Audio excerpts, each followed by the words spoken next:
来，乡亲啊，继续来看高雄发生着凶杀案，是翁太某。有一个45岁男子半暝打电话来报警，讲伊杀伊的太太。警方马上赶到现场，把这个规身躯拢是血的太太送病院来急救，也是救无倒来。厝边讲，这个男子是临时工，咧共擦油擦。翁仔某是差12岁，两个人拢是离婚过来结婚。男子甲警方讲，伊的丈人看伊真无，后头的人嘛不时咧甲屁上口洗。伊甲太太口角了后，一个冲崩才会来杀太太。两个人有生一个查囝，才4个月大，目前交阿公阿嬷来照顾。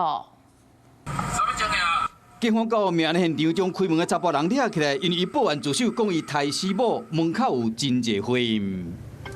那时候爸爸就抱着孩子在外面，然后他就讲说他砍了他老婆这样子。这个查某囝仔厝边看了真唔甘，只能先甲抱起来安大一下。这个查某囝差不多4个月大，老母婚老爸抬死，一夜之间家庭破碎。是临时工啊啦，即阵啊，翁仔某定咧冤家，为着钱定咧冤家吼。代志发生伫高雄南仔坑，昨暝45岁姓田的查甫人报案，伊自称讲甲伊33岁某啉酒了后，煞去冤家，情绪失控，举家死甲杀，结果救无完。查某就甲囡仔带转去凤山，带转去后头，因为因丈人的关系。我搁甲查某带转来，带转来一段时间，带转来得要1、2礼拜，好啊，啉酒，就甲拄落啊。有做师傅啊，油漆啦，他那个水电什么他也会用。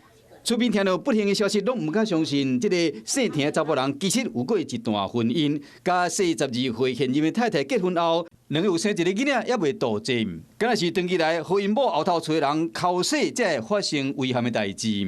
然后他就有提到说，他的老丈人就是看他不起这样子，然后所以因为这样，所以跟他老婆发生口角。